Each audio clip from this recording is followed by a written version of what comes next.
கேரளாவில்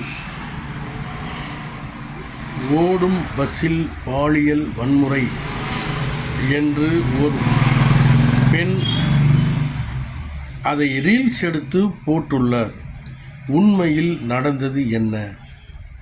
யோசித்து பார்த்தால் அந்த பெண் எப்படியெல்லாம் ரீல்ஸ் எடுக்க வேண்டுமோ அப்படியெல்லாம் அதை எடுத்திருக்கிறார். தனக்கு சாதகமாக அதை பயன்படுத்தியிருக்கிறார் என்றே நினைக்க தோன்றுகிறது.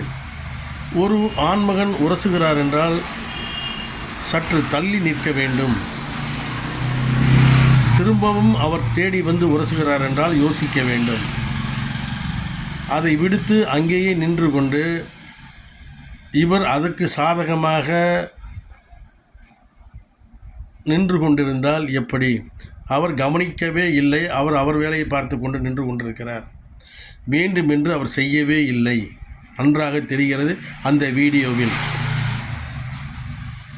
கடைசியில் அந்த உயிர் போனதுதான் மிச்சம். யாரையும் குறை சொல்லாதீர்கள், யோசித்து செயல்படுங்கள். தேவையில்லாமல் ஒரு உயிர் போவதற்கு நீங்கள் காரணமாக இருக்காதீர்கள். எவ்வளவு பெரிய அவமானம்! ஒரு ஆண்மகன் அதனை தாங்கிக் கொள்வானா? நல்ல ரோசம் உள்ளவன் தற்கொலை செய்து கொள்வான். வேறு வழியே இல்லை. குடும்பத்தார் அவரை மதிப்பார்களா? ஒரு தன்னுடைய குழந்தை மதிக்குமா ஒரு தகப்பனை? இது மாதிரி அப்பா நடந்திருக்காருன்னு சொன்னால் இந்த குழந்தை என்ன பாடுபடும்? மனைவி என்ன பாடுபடுவா? என்ன ஒரு எவ்வளவு மன உளைச்சல்! இதெல்லாம் சிந்திக்காமல் ரீல்ஸ் என்ற போர்வையில் தேவையில்லாமல் அதை பயன்படுத்தி அந்த உயிர் போய்விட்டது. அந்த குடும்பம் இன்று நடு ரோட்டில் நிற்கிறது. சில பேர் செய்யும் தவறுகளால் எவ்வளவு பிரச்சனை பாருங்கள். ஆண்களும் சரி பெண்களும் சரி பல தடவை யோசித்து செயல்படுங்கள். அதுவே சிறந்தது. ஒருவர் நம் மீது உரசுகிறார் என்றால் தள்ளி நில்லுங்கள். திரும்பவும் முடிந்தளவுக்கு தள்ளி நில்லுங்கள். மீண்டும் அவர் வேலையை காட்ட ஆரம்பிக்கிறார் என்றால் உடனே கன்னத்தில் அறையுங்கள் அல்லது பக்கத்தில் இருப்பவரிடம் சொல்லுங்கள், பேசுங்கள். ஒரு நாகரிகம் வேண்டாம்?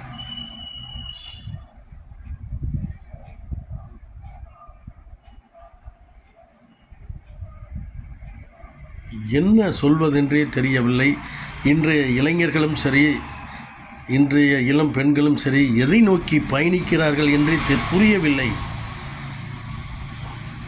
ஒவ்வொரு நாடும் முன்னேறி கொண்டிருக்கிறது. சீனாவின் முன்னேற்றத்தை பாருங்கள், இந்தியாவின் முன்னேற்றத்தையும் பாருங்கள்.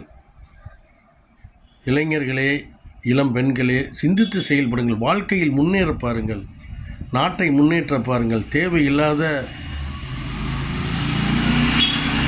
விஷயங்களை பேசுவது, அது தேவையில்லாத காரியத்தில் இறங்குவது, இதையெல்லாம் விடுத்து வாழ்க்கையில் முன்னேற பாடுபடுங்கள். எதிர்காலம் வெற்றி பெறும்.